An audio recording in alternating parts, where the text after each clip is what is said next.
ನಮಸ್ಕಾರ ವೀಕ್ಷಕರೇ, ಇಬ್ಬನಿ ಚಾನಲ್ಗೆ ಸ್ವಾಗತ. ನಮ್ಮ ವಿಡಿಯೋಗಳನ್ನು ಮೊದಲ ಬಾರಿ ನೋಡುತ್ತಿದ್ದಲ್ಲಿ ದಯವಿಟ್ಟು ಸಬ್ಸ್ಕ್ರೈಬ್ ಮಾಡಿಕೊಳ್ಳಿ, ಲೈಕ್ ಮತ್ತು ಶೇರ್ ಮಾಡಲು ಮರೆಯದಿರಿ. ನಮ್ಮ ಕತೆಗಳನ್ನು ಸ್ಕಿಪ್ ಮಾಡದೆ ನೋಡಿ ಆನಂದಿಸಿ. ಕತೆಯ ಹೆಸರು ಸಹಾಯ ಮುಳುವಾದಾಗ. ಸಣ್ಣ ಕತೆ. ಜಾನಕಿ ಹುಟ್ಟಿ ಬೆಳೆದದ್ದು ಮಧ್ಯಮ ಕುಟುಂಬದಲ್ಲಿ. ಮನೆಯಲ್ಲಿ ಅಪ್ಪ, ಅಮ್ಮ, ಅಣ್ಣ ಇಷ್ಟೇ ಅವಳ ಪ್ರಪಂಚವಾಗಿತ್ತು. ಅಪ್ಪ ರಮೇಶ್ ಮತ್ತು ತಾಯಿ ಕವಿತಾರವರ ಮುದ್ದಿನ ಮಗಳಾಗಿ ಹುಟ್ಟಿದವಳೇ ಜಾನಕಿ. ಅಣ್ಣ ಸಂದೀಪ್ನ ಪ್ರೀತಿಯ ತಂಗಿಯಾಗಿದ್ದಳು. ಸಂದೀಪ್ ಹುಟ್ಟಿದ 8 ವರ್ಷಗಳ ನಂತರ ಹುಟ್ಟಿದವಳೇ ಜಾನಕಿ. ಹಾಗಾಗಿ ತುಂಬ ಮುದ್ದಿನಿಂದ ಸಾಕಿದ್ದರು. ಸಂತೋಷದಿಂದ ಜೀವನ ಸಾಗಿಸುತ್ತಿದ್ದಾಗ ಜಾನಕಿಯ ಕುಟುಂಬದಲ್ಲಿ ಆಘಾತ ಬಂದು ಒದಗಿತ್ತು. ಜಾನಕಿಯ ಅಜ್ಜ ಅಜ್ಜಿಯ ಊರಿಗೆ ಹೋಗಿ ಕುಟುಂಬ ಸಮೇತರಾಗಿ ವಾಪಸ್ ಬರುತ್ತಿರುವಾಗ ಕಾರು ಅಪಘಾತಕ್ಕೀಡಾಗಿ ವಾಹನ ಚಲಾಯಿಸುತ್ತಿದ್ದ ರಮೇಶ್ ರವರು ಸ್ಥಳದಲ್ಲೇ ಮೃತಪಡುವರು. ಕವಿತಾ, ಜಾನಕಿ ಮತ್ತು ಸಂದೀಪ್ ಸಣ್ಣ ಪುಟ್ಟ ಏಟುಗಳಿಂದ ಆಸ್ಪತ್ರೆ ಸೇರುವಂತಾಗಿತ್ತು. ರಮೇಶರವರ ಅಂತ್ಯಕ್ರಿಯೆ ಮುಗಿದ ನಂತರ ಜೀವನೋಪಾಯಕ್ಕೆ ತುಂಬ ಕಷ್ಟಪಡುವ ಸನ್ನಿವೇಶ ಬಂದೊದಗಿತ್ತು. ರಮೇಶರವರು ಸರಕಾರಿ ಬ್ಯಾಂಕಿನಲ್ಲಿ ಕೆಲಸ ಮಾಡುತ್ತಿದ್ದುದರಿಂದ ಅವರ ಕೆಲಸ ಸಂದೀಪ್ಗೆ ದೊರಕಿತ್ತು.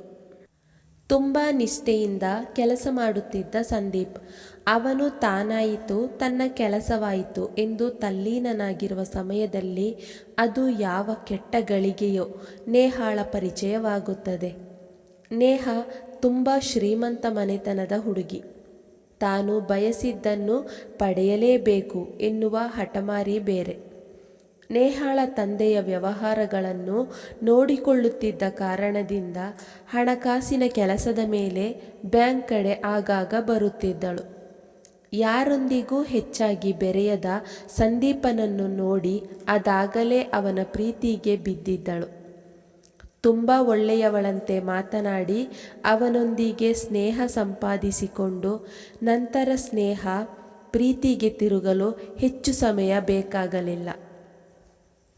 ಇಷ್ಟೆಲ್ಲ ಬೆಳವಣಿಗೆಯಾದರೂ ಮನೆಯಲ್ಲಿ ಕವಿತಾರವರಿಗಾಗಲಿ ಜಾನಕಿಗೆ ಇದು ಯಾವುದೂ ತಿಳಿಯಲಿಲ್ಲ.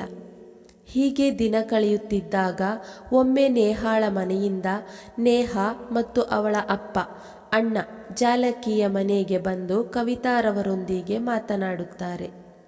ಸಂದೀಪ್ ನನ್ನ ಮಗಳು ನಿಹಾಳನ್ನು ತುಂಬ ಪ್ರೀತಿಸುತ್ತಿದ್ದಾನೆ. ಹಾಗೆಯೇ ನೇಹ ಕೂಡ ಸಂದೀಪನನ್ನು ಪ್ರೀತಿ ಮಾಡುತ್ತಿದ್ದಾಳೆ.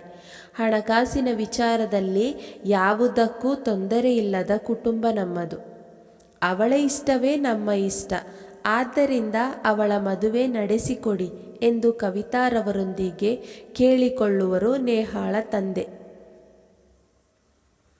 ಇವರ ಪ್ರೀತಿಯ ವಿಷಯ ತಿಳಿಯದೇ ಇದ್ದ ಕವಿತಾರವರು ಸಂದೀಪನೊಂದಿಗೆ ವಿಷಯ ಏನೆಂದು ಕೇಳಿದಾಗ, ಹೌದು ಅಮ್ಮ, ತಾನು ನೇಹಾಳನ್ನು ಪ್ರೀತಿಸುತ್ತಿರುವುದಾಗಿ ಹೇಳುತ್ತಾನೆ. ನೇಹ ನೋಡಲು ತುಂಬ ಸುಂದರವಾಗಿದ್ದಳು. ತೆಳ್ಳಗೆ ಬೆಳ್ಳಗೆ, ಶ್ರೀಮಂತ ಮನೆಯ ಹೆಣ್ಣು ಎಂದರೆ ಇನ್ನೂ ಹೇಳಬೇಕಾ? ಅವರ ಅಂತಸ್ತಿಗೆ ತಕ್ಕಂತೆ ಇದ್ದಳು. ಬೇಕಾದಂತೆ ಸ್ಟೈಲ್ ಮಾಡಿ ನಡೆಯುತ್ತಿದ್ದಳು. ಶ್ರೀಮಂತ ಕುಟುಂಬವಾಗಿದ್ದರಿಂದ ಅವರೇ ಬಂದು ಮದುವೆಯ ವಿಷಯ ಮುಂದೆ ಇಟ್ಟಾಗ ಇಲ್ಲ ಎನ್ನದೆ ಕವಿತಾರವರು ಒಪ್ಪಿಕೊಳ್ಳಲೇಬೇಕಾಯಿತು. ಕಾರಣ, ಮನೆಯಲ್ಲಿ ಸಂದೀಪನೇ ಎಲ್ಲ ಜವಾಬ್ದಾರಿಗಳನ್ನು ನಡೆಸುತ್ತಿದ್ದ. ನೇಹಾಳ ತಂದೆ ತುಂಬ ಚತುರನಾಗಿದ್ದರಿಂದ ಸಂದೀಪನನ್ನು ಪ್ರೀತಿಯ ಬಲೆಗೆ ಬೀಳಿಸಿ ತಮ್ಮ ಕೆಲಸ ಮುಗಿಸುವುದರಲ್ಲಿದ್ದರು. 15 ದಿನಗಳಲ್ಲಿ ಮದುವೆ ಮಾಡಿಬಿಡೋಣ ಎಂದು ಹೇಳಿ ತಮ್ಮ ಕಡೆಯಿಂದ ಯಾವ ಖರ್ಚನ್ನೂ ಮಾಡಬೇಡಿ, ನಾವೇ ಎಲ್ಲ ಖರ್ಚು ಹಾಕಿ ಮದುವೆ ಮಾಡಿಕೊಳ್ಳುತ್ತೇವೆ. ಹಾಗೆಯೇ ಮದುವೆಗೆ ಒಂದು ಷರತ್ತು ಇದೆ ಎಂದು ಹೇಳಿದಾಗ ಕವಿತಾರವರು ಏನೆಂದು ಕೇಳುವರು. ಷರತ್ತು ಏನೆಂದರೆ, ನಿಮ್ಮ ಮಗಳು ಜಾನಕಿಯನ್ನು ನನ್ನ ಮಗ ಇಷ್ಟಪಟ್ಟಿದ್ದಾನೆ. ಹಾಗಾಗಿ ನೀವು ನಿಮ್ಮ ಮಗಳನ್ನು ನಮ್ಮ ಮಗನಿಗೆ ಕೊಟ್ಟು ಮದುವೆ ಮಾಡಿದರೆ ಮಾತ್ರ ಈ ಮದುವೆ ನಡೆಯುತ್ತದೆ ಎಂದು ಖಡಕ್ಕಾಗಿ ಹೇಳುವರು. ನೇಹಾಳ ತಂದೆಯ ಮಾತುಗಳನ್ನು ಕೇಳಿ ಕವಿತಾರವರಿಗೆ ಸಿಡಿಲು ಬಡಿದಂತಾಗಿ ಮಾತನಾಡಲು ತಿಳಿಯದೆ ಸ್ವಲ್ಪ ಸಮಯ ಮೌನವಾಗಿರುವರು. ನಂತರ ಸಾವರಿಸಿಕೊಂಡು ಕವಿತಾರವರು, ಇಲ್ಲ ಸ್ವಾಮಿ, ನನ್ನ ಮಗಳು ಜಾನಕಿ ಈಗ ದ್ವಿತೀಯ PUC ಓದುತ್ತಿದ್ದಾಳೆ. ನಿಮ್ಮ ಮಗನನ್ನು ನೋಡಿದರೆ ಅದಾಗಲೇ 28-30 ವರ್ಷ ದಾಟಿರುವಂತೆ ತೋರುತ್ತದೆ. ಹೀಗಿರುವಾಗ ಅವರ ಮದುವೆ ಹೇಗೆ ಸಾಧ್ಯ, ನೀವೇ ಹೇಳಿ. ನನ್ನ ಪತಿ ರಮೇಶರವರಿಗೆ ಇವಳನ್ನು ಒಳ್ಳೆಯ ವಿದ್ಯಾಭ್ಯಾಸ ನೀಡಿ ಕೆಲಸಕ್ಕೆ ಸೇರಿಸಿ ತನ್ನ ಕಾಲ ಮೇಲೆ ತಾನು ನಿಂತುಕೊಳ್ಳುವಂತೆ ಮಾಡಬೇಕು ಎನ್ನುವುದು ಅವರ ತುಂಬ ದಿನಗಳ ಆಸೆಯಾಗಿತ್ತು. ಅದೇ ರೀತಿ ಜಾನಕಿ ಸಹ ತುಂಬ ಉತ್ಸಾಹದಿಂದ ಓದುತ್ತಿದ್ದಾಳೆ. ತರಗತಿಯಲ್ಲಿ ಒಳ್ಳೆಯ ಅಂಕ ಪಡೆದು ಮೊದಲಿಗಳಾಗಿದ್ದಾಳೆ. ಹೀಗಿದ್ದಾಗ ಅವಳಿಗೆ ನಿಮ್ಮ ಮಗನನ್ನು ಹೇಗೆ ಮದುವೆ ಮಾಡಲಿ? ಜಾನಕಿಯ ಮದುವೆಯ ವಿಷಯ ಬಿಟ್ಟು ನೀವು ಸಂದೀಪ ಮತ್ತು ನೇಹಾರ ಮದುವೆ ವಿಷಯವನ್ನು ನಡೆಸಲು ನೋಡಿ. ಅವರ ಮದುವೆಗೆ ನನಗೂ ಒಪ್ಪಿಗೆ ಇದೆ, ಬೇಡ ಎನ್ನಲಾರೆ ಎನ್ನುವರು. ಕವಿತಾರವರ ಮಾತುಗಳನ್ನು ಕೇಳಿ ಜಾನಕಿಗೂ ತುಂಬ ಸಮಾಧಾನದ ನಿಟ್ಟುಸಿರನ್ನು ಬಿಟ್ಟಿದ್ದಳು. ಆದರೆ ಅದು ಕೆಲವೇ ಕ್ಷಣಗಳು ಮಾತ್ರವಾಗಿತ್ತು. ತಾನು ಇನ್ನೂ ಹೆಚ್ಚಿನ ವಿದ್ಯಾಭ್ಯಾಸವನ್ನು ಪಡೆದು ಕೆಲಸಕ್ಕೆ ಸೇರಿ ತನ್ನ ತಾಯಿಯನ್ನು ತುಂಬ ಚೆನ್ನಾಗಿ ನೋಡಿಕೊಳ್ಳಬೇಕು ಎಂಬ ಆಸೆ ಇಟ್ಟುಕೊಂಡಿದ್ದಳು ಜಾನಕಿ. ಕವಿತಾರವರು ಇಷ್ಟೆಲ್ಲ ಹೇಳಿದರೂ ನೇಹಾಳ ತಂದೆ ಹಠ ಹಿಡಿದವರಂತೆ ನಿಂತಿದ್ದರು. ನಿಮ್ಮ ಮಗನ ಮದುವೆ ಆಗಬೇಕು ಅಂದರೆ ನಿಮ್ಮ ಮಗಳು ನಮ್ಮ ಮನೆಯ ಸೊಸೆಯಾಗಿ ಬರಬೇಕು, ಹಾಗಿದ್ದರೆ ಮಾತ್ರ ಎಂದು ಖಡಾಖಂಡಿತವಾಗಿ ಹೇಳುವರು. ಇದನ್ನೆಲ್ಲ ಕೇಳಿದಾಗ ಕವಿತಾರವರು ಸಂದೀಪನ ವಿವಾಹವೇ ಬೇಡ ಎಂದು ತೀರ್ಮಾನಿಸಿ ಅವರ ಮುಂದೆ ಹೇಳಿಯೇ ಬಿಟ್ಟರು. ಅವರ ಮಾತುಗಳನ್ನು ಕೇಳಿ ನೇಹಾಳ ತಂದೆ ಇನ್ನೂ ಕೋಪಗೊಂಡರು. ಅಷ್ಟರಲ್ಲಿ ನೇಹಾಳ ಅಣ್ಣ ಗೋಪಾಲ ಕವಿತಾರವರೊಂದಿಗೆ, ನೀವು ಈ ಮದುವೆಯನ್ನು ನಡೆಸಿಕೊಡದಿದ್ದರೆ ನಿಮ್ಮ ಮಗ ಮತ್ತು ನೀವು ಎಲ್ಲರೂ ಜೈಲು ಪಾಲಾಗಬೇಕಾಗುತ್ತದೆ ಎಂದು ಹೆದರಿಸಿದಾಗ, ತಾವೇನು ತಪ್ಪೇ ಮಾಡಿಲ್ಲದಿದ್ದಾಗ ತಮ್ಮನ್ನು ಯಾಕೆ ಜೈಲಿಗೆ ಹಾಕುತ್ತೀರಾ ಎಂದು ಕೇಳುವರು ಕವಿತಾ. ಆಗ ಗೋಪಾಲನು, ನನ್ನ ತಂಗಿ ನೇಹ ಈಗ ಗರ್ಭಿಣಿಯಾಗಿದ್ದಾಳೆ. ನಿಮ್ಮ ಮಗನ ಮೇಲೆ ರೇಪ್ ಕೇಸ್ ದಾಖಲಿಸಿ ನಿಮ್ಮ ಮಗನನ್ನು ಸಹಿತ ನಿಮ್ಮೆಲ್ಲರನ್ನು ಜೈಲಿಗೆ ಹಾಕಿ ನಿಮ್ಮೆಲ್ಲರ ಮಾನ ಮರ್ಯಾದೆಯನ್ನು ಬೀದಿಗೆ ತರುತ್ತೇವೆ ಎಂದು ಹೇಳಿ ಹೆದರಿಸುವನು. ಗೋಪಾಲನ ಮಾತುಗಳನ್ನು ಕೇಳಿ ಹೆದರಿದ ಕವಿತಾರವರು ಬೇರೆ ವಿಧಿಯಿಲ್ಲದೆ ಜಾನಕಿಯನ್ನು ಅವನಿಗೆ ಕೊಟ್ಟು ವಿವಾಹ ಮಾಡುವುದಾಗಿ ಒಪ್ಪಿಗೆ ಸೂಚಿಸಿದರು. ಅವರ ಮಾತುಗಳನ್ನು ಕೇಳಿ ಜಾನಕಿ ಗಾಬರಿಗೊಂಡು ಆಕಾಶವೇ ಕಳಚಿ ತಲೆ ಮೇಲೆ ಬಿದ್ದ ಹಾಗಿತ್ತು ಅವಳ ಪರಿಸ್ಥಿತಿ. ಅಣ್ಣನ ಮತ್ತು ಕವಿತಾರವರ ಕಾಲಿಗೆ ಬಿದ್ದು ಬೇಡಿಕೊಂಡಿದ್ದಳು, ಈ ಮದುವೆ ಬೇಡ. ಆದರೆ ಕವಿತಾರವರು ಬೇರೆ ವಿಧಿಯಿಲ್ಲದೆ ಒಪ್ಪಿಕೊಳ್ಳಲೇಬೇಕಾಯಿತು. ಜಾನಕಿಯ ರೋದನೆ ಯಾರಿಗೂ ತಿಳಿಯದೇ ಹೋಯಿತು. ಸಂದೀಪ ಜಾನಕಿಯೊಂದಿಗೆ ತುಂಬ ಕುತಂತ್ರದಿಂದ ಈ ಮದುವೆಗೆ ಒಪ್ಪಿಕೊಳ್ಳಲು ಯಾಚಿಸುತ್ತಾನೆ. ಕೊನೆಗೆ ಒಪ್ಪಿದರೆ ಈ ಗಂಡಾಂತರ ಇಲ್ಲಿಗೆ ಮುಗಿಯುತ್ತದಲ್ಲವೇ? ಅಲ್ಲದೆ ತನ್ನ ಅಣ್ಣ ಸಂತೋಷದಿಂದ ತನ್ನ ಪ್ರೀತಿಯ ಮಡದಿಯೊಂದಿಗೆ ಜೀವಿಸಲು ಸಾಧ್ಯವಾಗಬಹುದು ಎಂದುಕೊಂಡು ವಿವಾಹಕ್ಕೆ ಒಪ್ಪಿಗೆ ಸೂಚಿಸುತ್ತಾಳೆ. ಅವರುಗಳು ಹೇಳಿದ ಹಾಗೆ 15 ದಿನಗಳಲ್ಲಿ ದೊಡ್ಡ ಮದುವೆಯ ಮಂಟಪದಲ್ಲಿ ತುಂಬ ಸಡಗರದಿಂದ ಮದುವೆ ನಡೆದು ಹೋಯಿತು. ಸ್ವಾರ್ಥಿಯಾದ ಅಣ್ಣ ತನ್ನ ಪ್ರೀತಿಗೋಸ್ಕರ ತಂಗಿಯ ಬಾಳು ಹಾಳಾದರೂ ಸರಿ ತನ್ನ ಪ್ರೀತಿಯ ನೇಹಾಳನ್ನು ವಿವಾಹವಾಗಲು ಹೊರಟಿದ್ದನು. ವಿವಾಹವೆಲ್ಲ ಚೆನ್ನಾಗಿ ಏರ್ಪಟ್ಟು ಮೊದಲ ರಾತ್ರಿಗೆ ಜಾನಕಿಯನ್ನು ಸಿಂಗರಿಸುತ್ತಿದ್ದರು ಮಹಿಳೆಯರು. ಒಂದು ಕಡೆ ಸಂದೀಪ ಮತ್ತು ನೇಹ ಪ್ರೀತಿಸಿ ವಿವಾಹವಾಗಿದ್ದರಿಂದ ಅವರ ಮೊದಲ ರಾತ್ರಿ ತುಂಬ ಸಂತೋಷದಿಂದ ಸಾಗಿತ್ತು. ಇತ್ತ ಕಡೆ ರಾಕ್ಷಸನಂತೆ ವರ್ತಿಸುತ್ತಿದ್ದ ಗೋಪಾಲನ ರೂಮಿಗೆ ಜಾನಕಿಯನ್ನು ಸೇರಿಸಿದಾಗ ಜಾನಕಿಯ ರೋದನ ಹೇಳತೀರದಾಗಿತ್ತು.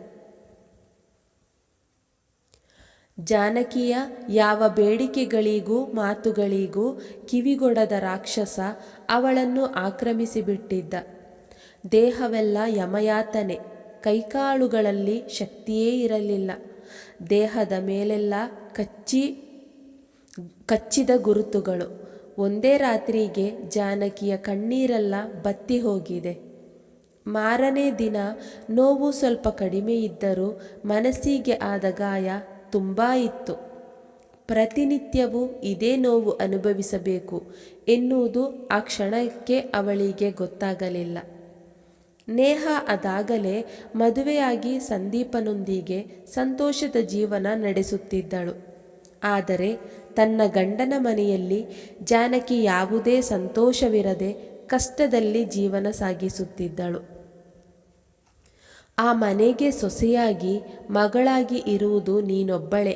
ಆ ಮನೆಯ ಜವಾಬ್ದಾರಿ ತೆಗೆದುಕೊಂಡು ತಗ್ಗಿ ಬಗ್ಗಿ ನಡೆಯಬೇಕು ಎಂದು ಅಮ್ಮ ಹೇಳಿಕೊಟ್ಟ ಹಿತವಚನ ನೆನೆದು ಭಾವುಕಳಾಗುವಳು. ಇವರೊಂದಿಗೆ ತಗ್ಗಿ ಬಗ್ಗಿ ನಡೆಯಬೇಕಾ? ಈ ರಾಕ್ಷಸರೊಂದಿಗೆ? 1 ತಿಂಗಳು 1 ವರ್ಷದಂತೆ ಭಾಸವಾಗಿತ್ತು ಅವಳಿಗೆ. ಇದರ ಮಧ್ಯೆ ಗಂಡ ಅನುಮಾನದ ಪಿಶಾಚಿಯಂತೆ ವರ್ತಿಸುತ್ತಿದ್ದ. ಸಾಲದ್ದಕ್ಕೆ 1 ತಿಂಗಳಾದರೂ ಈಕೆ ಗರ್ಭಿಣಿ ಆಗಲಿಲ್ಲ ಎಂದು ಹಿಂಸೆ ನೀಡುತ್ತಿದ್ದ. ಇದೆಲ್ಲ ಸಾಲದೆಂಬಂತೆ ಮಾವ ಇಲ್ಲದ್ದನ್ನು ಹೇಳಿ ಗಂಡನ ಕಿವಿ ತುಂಬಿಸಿ ಮತ್ತಷ್ಟು ಅನುಮಾನದಿಂದ ನೋಡುವಂತೆ ಮಾಡುತ್ತಿದ್ದ.